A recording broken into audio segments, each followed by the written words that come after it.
Hey, Credit Warriors, welcome to the show. And we have a very special guest joining us in the studio, well, virtually in the studio anyway. A reasonably new credit card YouTuber who's come out with some great videos recently. I wanted to get him on the show. It is Spencer Johnson. How are you doing, Spencer? I'm great, Ben. Thanks for having me. I really appreciate the Oh, yeah. opportunity.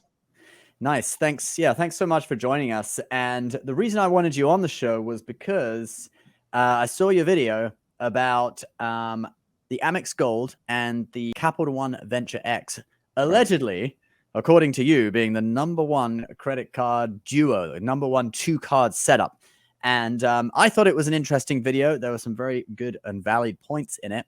So I wanted to invite you on the show to explain it to our viewers. Yeah, of course, man. I think obviously I have to caveat everything with saying that maybe this isn't the best setup for every single person out there. But to me, I think it makes a lot of sense for what I'm currently working towards and my goals with my credit card setup.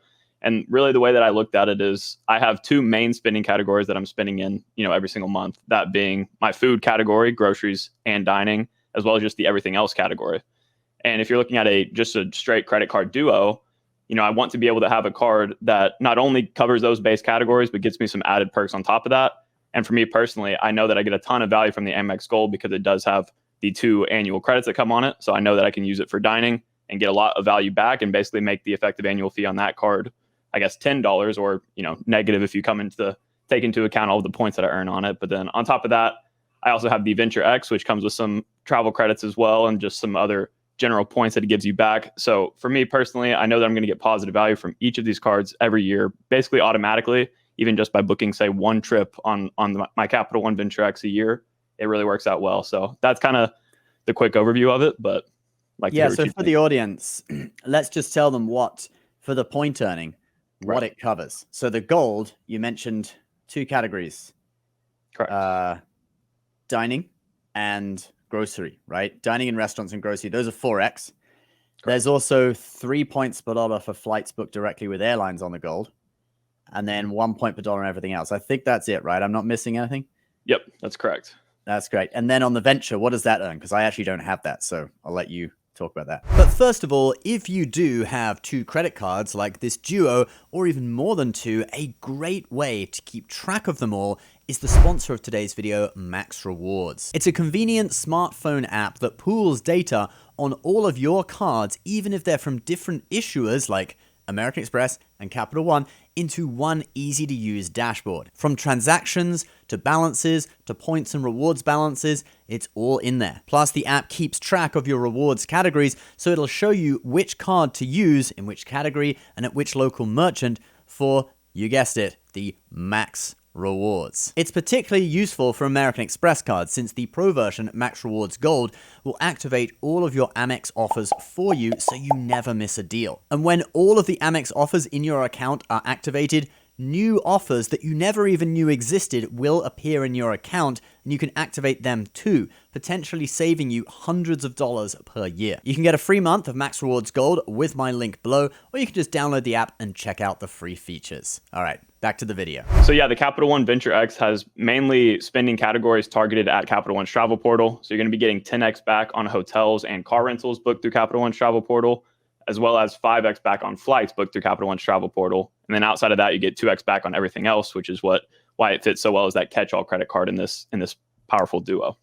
Right. Yeah. So with these 2, we cover a lot of spending categories. So I looked back at my spending last year when I was doing a review of the Amex Gold, and I discovered I spent, I think it was around $7,500 each on grocery and dining. So like 15,000 together, approximately 7,500 each. So I earned about 30,000 points in each, a total of 60,000 points on the Amex Gold just from those categories. So they really are, like for me, they're probably same as you, like 2 of the biggest spending categories. The only thing that's missing, I guess, is well, it really depends on your spending, doesn't it? But the only thing that would be missing maybe would be a high multiplier for flights that aren't booked through the Capital One travel portal.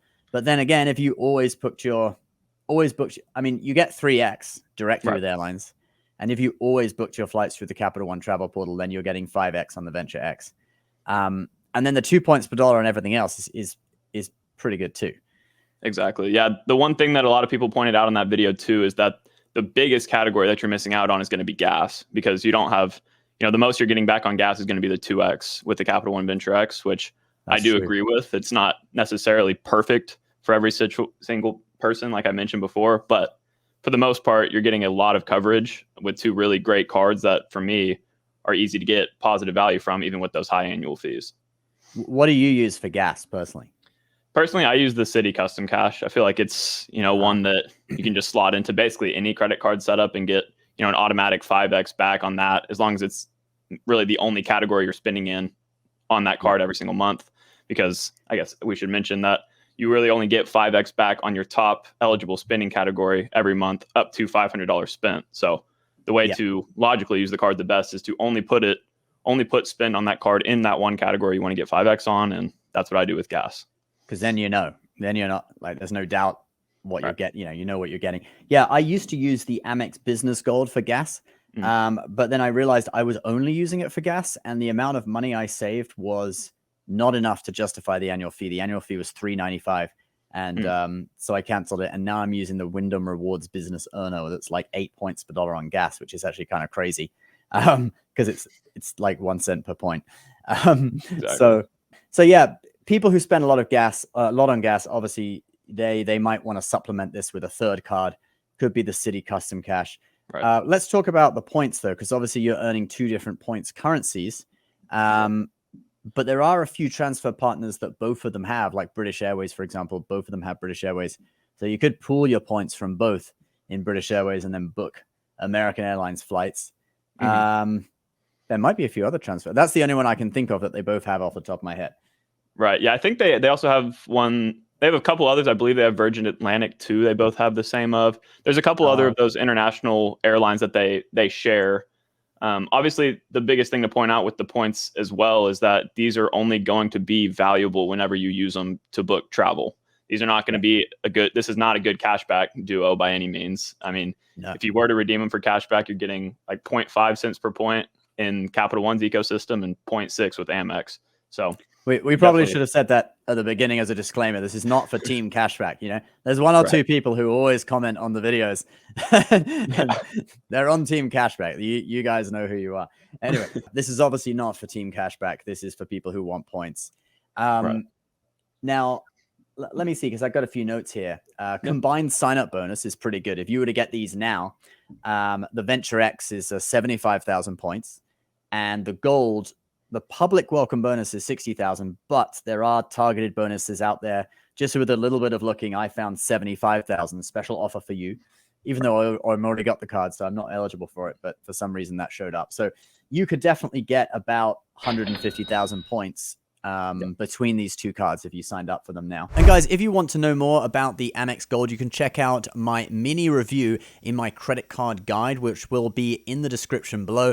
I have mini reviews on many of the cards that we regularly talk about on our channel in there, so do check it out. As always, these are affiliate links. They do help out our show if you use them, so we thank you very much if you do. There are some alternatives though that I know that you pointed out to get the Venture X and another Capital One card. Right. Yeah, so you technically, a lot of people could argue too that the setup would be better suited for the Capital One Venture X if you added the Capital One Saver one instead, or really any of the other Saver cards that just fit your spending better. That also opens up the ability to be able to use the setup as a pseudo cashback setup if you're interested, because the Saver one those points can be used for cashback. But in the grand scheme of things, the reason why I personally don't necessarily think it would fit my strategy the best is mainly because I do like to have access to multiple different ecosystems, point ecosystems. I do think that it's important to have the ability to transfer to multiple different travel partners if you want to, or just have that flexibility. And whenever you're tied down to just one, it makes it a little bit more difficult, especially for me. I'm not the biggest fan of Capital One's travel partners as well. So I like to have Amex's travel partners available to me. Like I said, though, considering we can combine those points between Capital One and Amex, it does provide for like a lot of value that you can have if you do choose those travel partners that are mixed between the two. Right. Yeah. Let's talk about annual fees, because the Venture X, it has a is it $3.95? I think the annual fee is, right. But there's a travel credit. Exactly. Yep. I kind of zoomed by that in the beginning of this, but there is a $300 annual travel credit that comes on the Capital One Venture X, which, like I kind of alluded to earlier as well, I think it's really easy to get positive value from that with even just one booking a year. You basically, granted, you do have to use Capital One's travel portal in order to activate that credit. So you have to keep that in mind. Some people don't like that they're tied to Capital One's travel portal. But again, you book one trip a year on this that's over $300. You get that credit back. You're already making up whatever that is, 80-90% of the annual fee just by doing that. And then not to mention what you might have just been able, or might have just been about to say, is that it also comes with 10,000 anniversary miles on the card every anniversary year, which if you add that to the $300 annual travel credit, you're coming out with positive $5 at least every year just by using it for one trip. That's right. Yeah. So from the second year, starting in the second, obviously the first year you get the welcome bonus. So that massively gives you way bigger value. And then the second year, you're positive $5, aren't you? Because you get the travel credit and you get the 10,000 points that's worth at least $100. And so, but the other card, the Amex Gold, so the rationality for switching the Amex Gold for the Capital One, either Saver One or Saver, would be a lower annual fee. The Saver One is no annual fee. Capital One Saver is a $95 annual fee. It gets you, the Saver One gets you 3x on dining and grocery. So it's, you get both those categories, but 1 point less. Exactly. And the Saver gives you 4x on dining, but only 3x on grocery. But you're paying a $95 annual fee. So you're paying $95 annual fee. There's no credit that offsets it. And it's only 1x more on one category. So I would say if someone was going to substitute it, substituting for the Saver One would make sense. I think that's what you say in your video, isn't it? Right. But substituting for the Saver, I don't think it makes sense. Exactly. Yeah, I would agree with that. I think at the end of the day, it all comes down to effective annual fees. I think that's what the whole credit card game comes down to. Whether you're getting the Amex Platinum instead of the Venture X, it really just all comes down to what you're going to naturally get value from. And in this case, you're right. If you do enjoy Capital One's ecosystem and you are fine with having a no annual fee card that earns you one less point, I mean, that is a perfectly good setup, as I said before. But for me, whenever I know that I can get positive value basically automatically from the Amex Gold using the dining credit and the Uber credit that comes on it, I know that it's going to be a good setup for me personally. And I think that a lot of people would agree, considering that the Amex Gold is like one of the most popular credit cards, if not the most popular that I hear people talk about. So I feel like it's a pretty safe bet. It is, yeah. For me, that card has been, I mean, it's my main card that I use. Like, yeah, it really is the main card that comes out of my wallet. I guess the second most often, most frequent card that I use is the Chase Freedom when there's a good category. So, for example, right now it's grocery until the end of the month. I've been pulling it out every time. I'm basically using the Freedom instead of the Gold for grocery. But when that category goes away, I'll be switching back to the Gold. So yeah, the Gold really is an awesome card. So I think there was a lot of value in that video. You guys can comment below. What do you think? Do you agree with Spencer? Is the Amex Gold and the Capital One Venture X the best two card setup out there, or would you have thought of something different? If you do, if you have some other ideas, we can actually do a video about it. Yeah. But thanks very much, dude, for joining us. And we did a big interview on Spencer's channel that you guys can check out. So if you want to, I'll put all the links below and on the end card Spencer interviewed me about all sorts of topics about credit cards and YouTube and everything. So if you want to check that out, do check out his channel, go subscribe and watch the video. Thank you for joining us. Yeah, I really appreciate you having me once again. I'm always happy to talk more about these topics. So anytime y'all want to talk or anytime you want to talk, Ben, let me know. All right. Well, I'm going to sign off. Thanks so much for joining us, Spencer. You guys subscribe to his channel, check out the video, and subscribe here if you're new. And we'll see you next time. Bye-bye.